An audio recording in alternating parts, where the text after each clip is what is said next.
My name's Daniel Kilby, and this is the Shine the Light Challenge.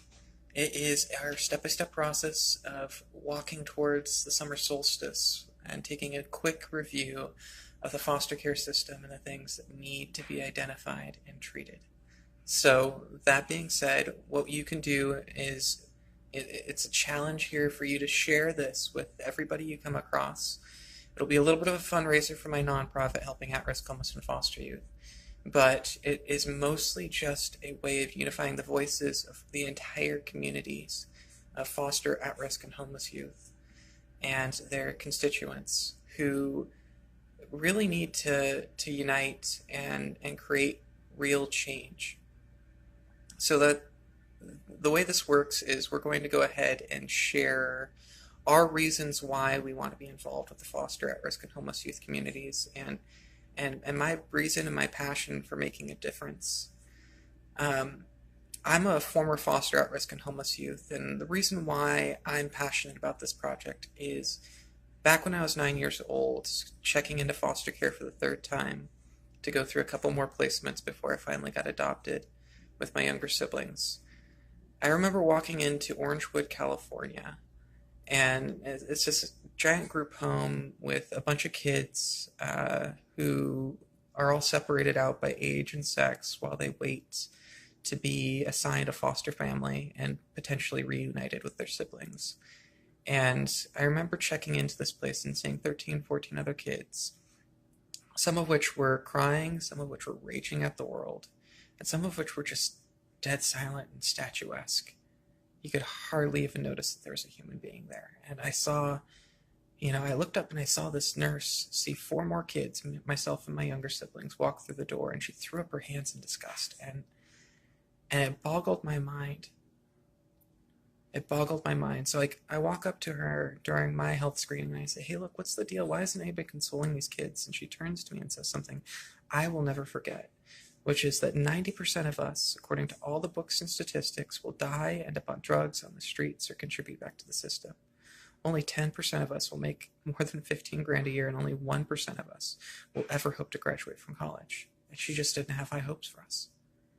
And I remember sitting there back then and thinking, damn, there's a lot of burnout.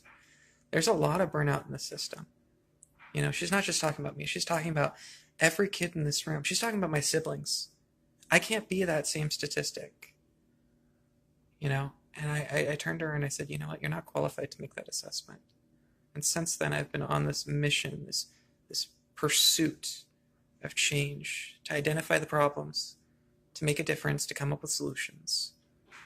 It's true. There's a lot of vicarious trauma that's not trained about when it comes to teaching our social workers, our therapists, anybody who interacts with the kids, what it's like to experience 100 rape stories, right? What happens when you watch a really good movie or read a really good book? You become part of the character.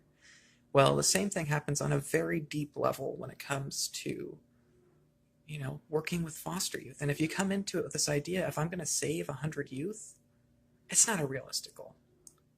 But if you come into it with this understanding that these kids, they have a real goal of surviving and maybe thriving, right? And that your job is to help them obtain their goal, to be the pot that they can grow in, to reach up and meet their needs step by step, you might actually make a difference, right? Now, on the other side, there are tons of kids out there coming out of the foster care system who have lived with this, and I can't stress this enough, this disempowerment cycle, that's centered around this question of, how do I justify the trauma that's happened to me with me being important to this world, right? Whether they know it or not, they are constantly trying to answer that question. And the solutions I found in not only helping my own life, though it started with that, but helping the lives of other foster youth, is just get them involved with something measurable and immediate, right?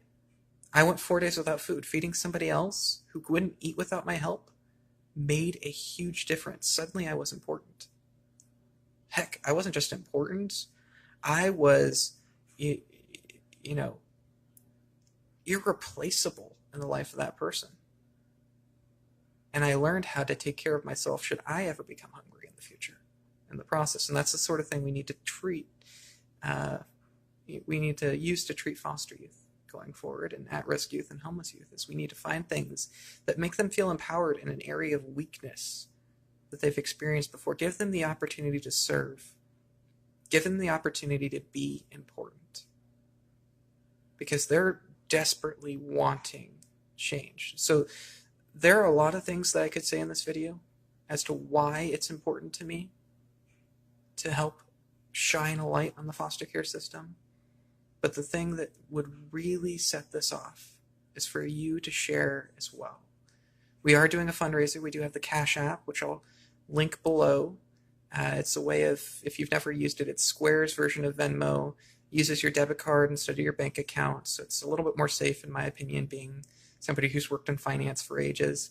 And they have this wonderful promotion that if you are a first-time user of the Cash App and you download using our link below and send us $5 as a donation, they'll actually give you the $5 back. So if you're kind of tight on a budget, you don't actually have to spend a thing to help support a cause like ours. And what'll end up happening is Square will actually double that donation, and we'll end up getting $10 for every person that downloads the app, which will go a long way to us unifying the voices of people just like you, making it so that there's not just 20 social workers trying to argue for change, but 400 to 600,000 foster youth, all of the at-risk youth, all of the homeless youth, and their communities saying, hey, look, something needs to happen here. That is our goal. And if you are able to do that now, that would be wonderful. All you need to do is take a screenshot of your donation using the Cash App, take a picture of yourself, and post it to our Facebook page, youngentrepreneursclub.com. Or not, well, theyoungentrepreneursclub.com is our website, but our Facebook page is Facebook.com/join the YEC. And Facebook.com/join the YEC. And if you post to that, that's one step of raising awareness. If you share a video of why you're passionate, just like this, that's another step. We'd love you to tag us in it and continue to feed our unified voice, continue to create this movement, and continue to be a part of change. We love you. Welcome to the family, and we look forward to seeing what you do.